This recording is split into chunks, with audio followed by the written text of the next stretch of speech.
Hello and welcome to another episode of the Contractor Grow Show. My name is Mark. I am your host. And in today's episode, I want to talk about something that I think is very important here for the new year, and that is the idea of leadership. So it's here, it's Christmas Eve. I felt inspired to get on and share some things that I've learned over the years and point some direction of how you may implement some of these things in your remodeling business or your contractor business. So, leadership is such a powerful idea. It transcends um, typical traditional kind of boundaries. It transcends politics. It transcends religion. Some of the greatest leaders have been religious leaders, and we're here coming up on the Christmas holiday. I want to talk a little bit about the leadership qualities of Jesus, and I want to refer to a book that is, I think, one of the best books out there on leadership called The 21 Irrefutable Laws of Leadership by John Maxwell, who is considered one of the greatest sort of leadership experts in the world. Started a huge organization educating people all over the world, has now taught millions of people in hundreds of countries, dozens of countries, as far as I know, about leadership. But the idea of leadership, it's so powerful that when you mention the word in a group of people, you may try this, go out with, head out with your friends, go out to dinner and say, hey guys, any thoughts on leadership? What do you guys know about leadership and how much have you studied that idea? And it's such a stirring, interesting, yet confronting idea that you may notice that some of your friends actually get a little uncomfortable, right? Or your family members get a little uncomfortable, and that's totally fine. But it's a meta skill. It's something that transcends um, typical ideas that are out there. Okay, it's a very powerful, like top level skill. Now I've heard. Uh, Someone say years ago, everyone is walking around looking for a leader. All of us are walking around all the time looking for the leader. And in some to some extent, leadership is situational, right? And so I may be the leader in my company setting, but when I go to another setting like a hospital, I'm not the leader anymore, right? It's the surgeon or it's the emergency room tech or whoever I'm dealing with there, right? It changes around. If you're a leader in one area of your life, you may not lead, probably won't lead every conversation. Um, but we're talking about leadership as it relates to your company and how to lead your people and how to grow your company, your organization. So leadership is a really powerful concept. Okay. And it's not something that we're born understanding. Okay. There's certainly natural leaders that are born. We all show up with different kind of levels of sort of natural leadership ability, but it can be learned.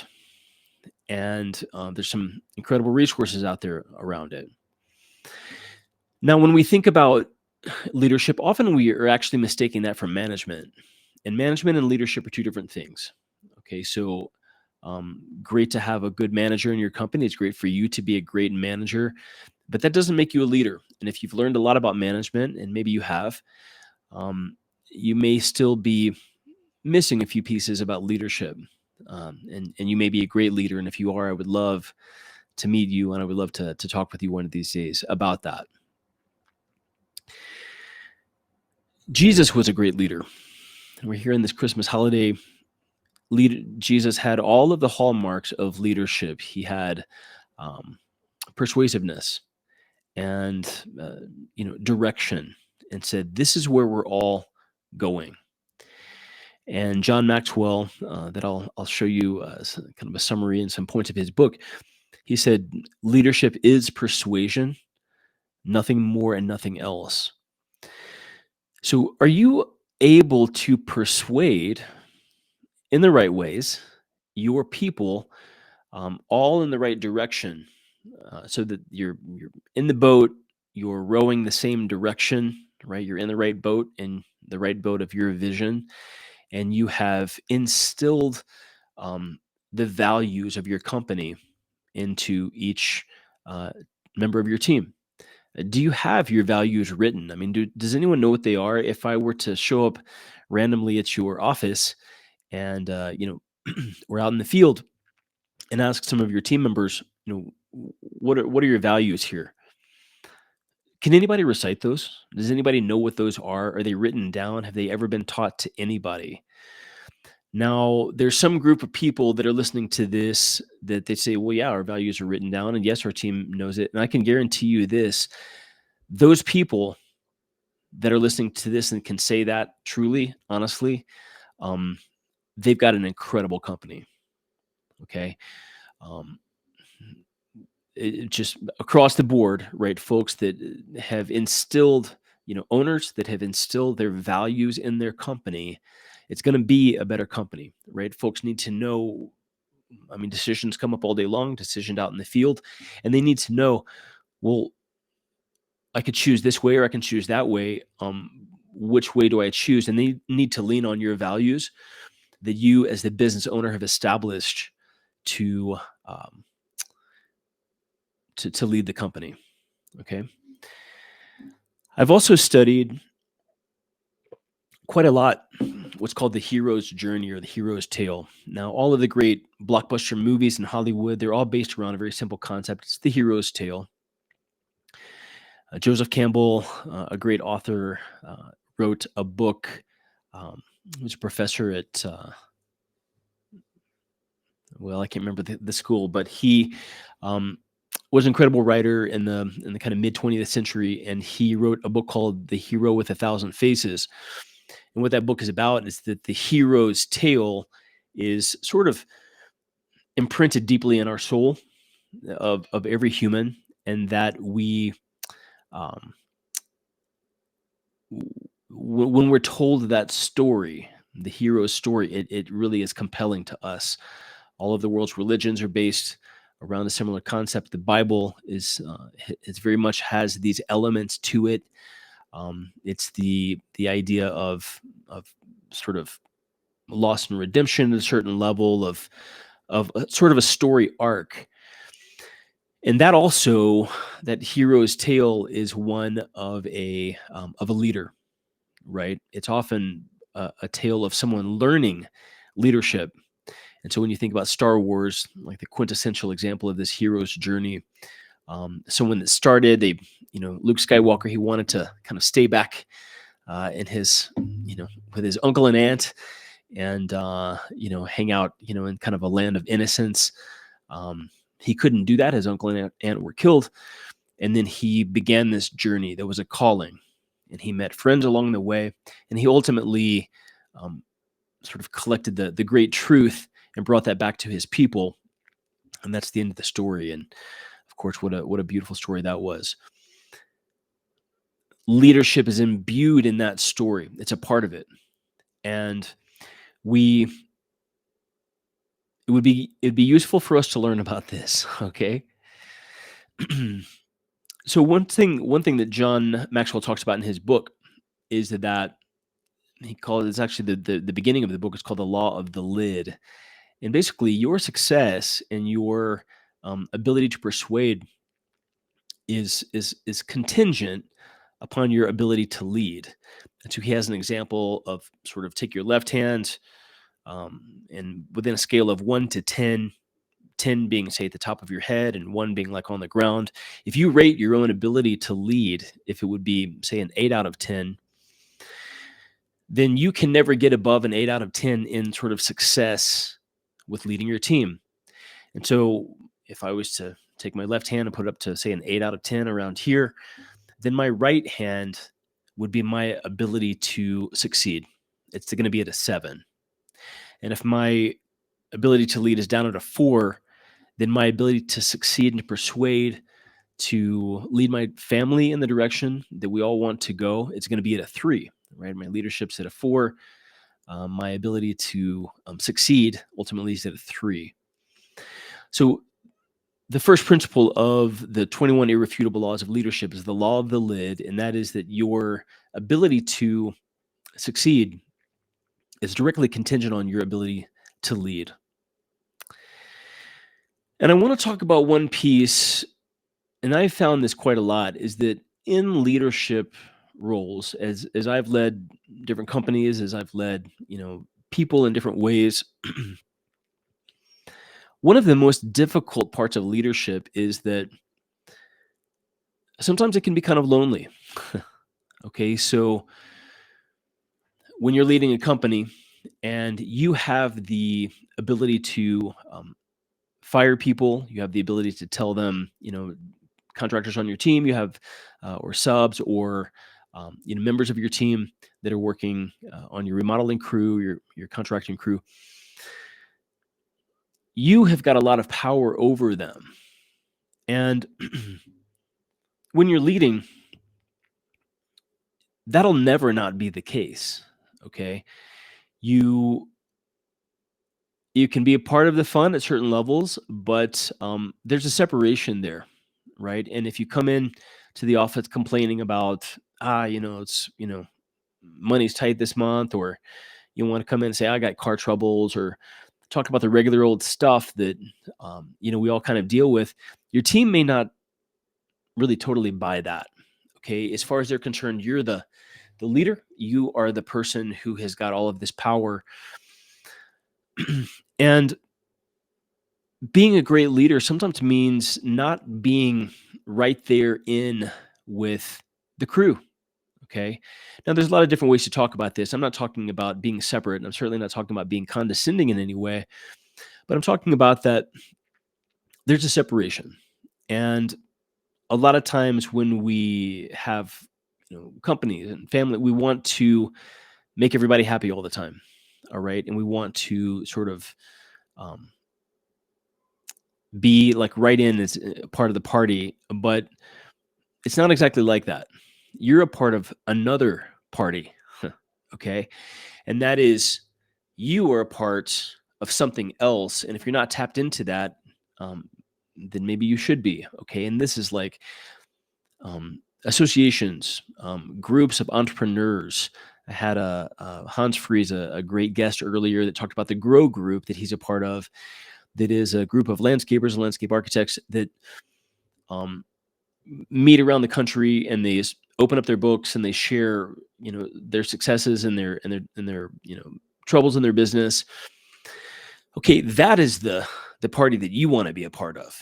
Okay, and if you're not there, if it's just you leading your organization, then think about, if you're a roofer and you want to be a part of something like this, then consider looking around for roofing peer groups, roofing masterminds. Okay, they're definitely there for every sub industry, for every for remodeling, for every different part of it. Of course, there's the associations, National Association of Home Builders, right? There's these parts, but in within those, there's often kind of spin-off groups. Um, there's also, you as the leadership of your family, or as the leader of your family. I mean, that there's a separation, obviously, between you and your kids. However, between you and your wife, or you and your husband, that's the group that you can really share with, and that you can, or even potentially your parents are still here, or your aunts or uncles, other people in your family, but that are that higher level, right? So leadership can be lonely in a way, and we have to understand that we're not a part of the group in the same way if we're truly leading. So I want to open up my screen here and share a little bit about the irrefutable laws of leadership. Now, I'm not going to go through all of these. I suggest that you get the book. It's a great book to read. John Maxwell himself is a devout Christian, and he interweaves a lot of stories of Christ and the Bible into his work. It's just another example that true leadership is transcends all borders, right, across all communities. We already talked about the law of the lid. there's a lid or a limit to your potential that's determined by our leadership ability. So I'm going to move on. I want to talk about the law of addition. The law of addition focuses on advancing others, not ourselves. Okay, so leadership is an act of service to others, and the true leader focuses on creating value for others. The best place to serve is where we can add the most value to others. Leaders add value to others by valuing others and relating to what they value. True leaders ask, how can I serve? Okay, key part of leadership here. Next is the law of the inner circle. It states that those closest to us will determine our potential as a leader. They should be people who have our best interests at heart, want to see us succeed, and able to hold us accountable. Accountability is an absolutely critical piece of leadership, guys. If you can't hold yourself accountable and you don't have a way to hold yourself accountable from some external sources, your ability to lead and hence your ability to succeed is going to be highly limited by that. Our strength as leaders come only partially from what we know. It's also dependent on the skills of our inner circle and how closely connected our inner circle is to each other, right? Not just to you, but to each other. An example of the law of inner circle comes to us from Mother Teresa, who said, you can do what I can't do. I can do what you can't do. Together, we can do great things. Okay, this also kind of harkens back to the hero's journey that I talked about. A part of the hero's journey is always that the hero brings or meets friends along the way, right? So, and teachers, right? So Luke Skywalker, he had Han Solo. That's an archetype type personality, the kind of wild, unpredictable friend, right? He had Yoda, right? He had Chewbacca, R2-D2.